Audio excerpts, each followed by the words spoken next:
Assalamu alaikum. Eré mo pé o Subaru ti ya wèrè o.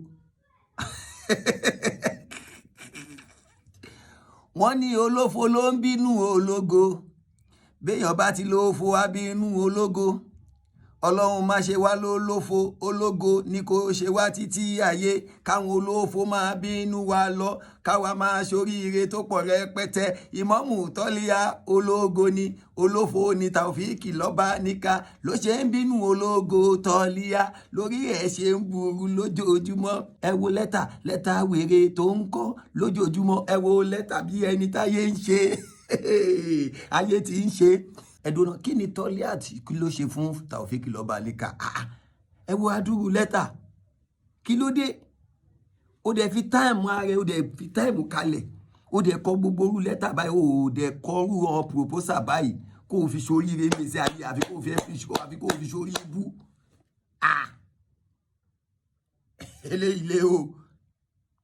Kí ló dé? Ó dẹ̀ take time láti kọ orú adúrú lẹ́tà báyìí. Nǹkan ń ṣe Taofiki lọ́pọlọ. Ọpọlọ yẹn ń ṣiṣẹ́ sódì. Bàbá Subaru, nǹkan tí ń ṣe yín, mọ̀ ni. Mo rí lẹ́tà tẹ́ kọ yìí kò tó o, ẹ tún lọ kọ̀ mí sí o. Torí eléyìí ò tó wa, àfi kẹ́ ẹ lọ kọ̀ mí. Àmúkáwí ẹni ó lọ ya fọ́tò ní Badagry, ẹni tó bá ya fọ́tò, wá bàbá ẹ̀ ni, ẹ ṣe rìn dé báyìí. Ẹ̀yin náà lẹ sọ pé kò bá fámìlì ya fọ́tò inú àwọn ẹ̀gbọ́n wọn nìyẹn.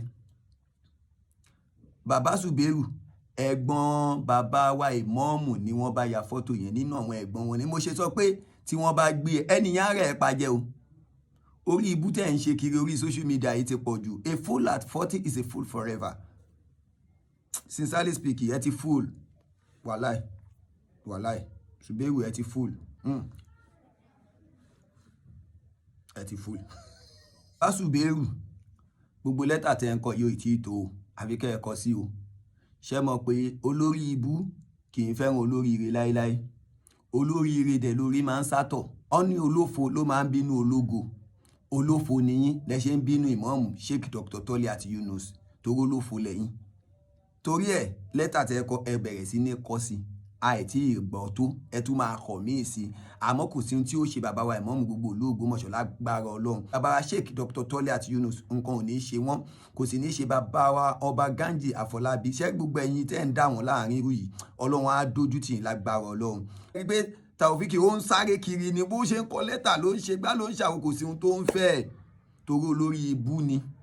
Olóríire sì là wá. Àti ní sórí ibú láéláé. Ṣé rí gbogbo àwọn fans Imam Ogbomọṣọ ẹ ká máa yẹ ká máa gbò.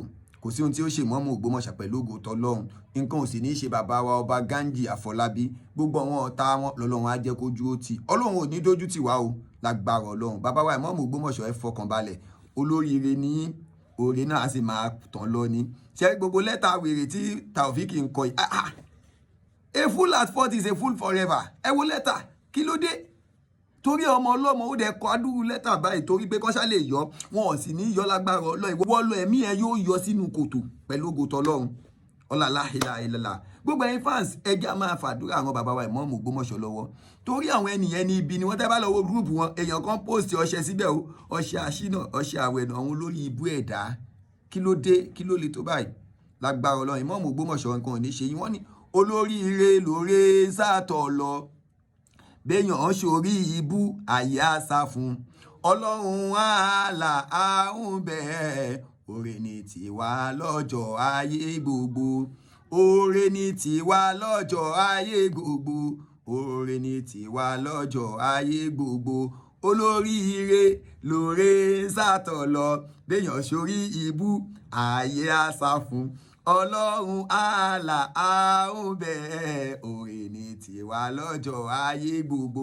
Pẹ̀lú ògo tọlọ́run oore ni tiwa máa já sí o. Bàbá wa Sheikh Dr. Tọ́lí àti Yunus Ayélára second. Oore ni tiyín lọ́jọ́ gbogbo. Ọlọ́run ò ní jẹ́ sórí ibú o. Taofiki lọ́ba níkà tọ́lọ́run bá ní ó yí padà.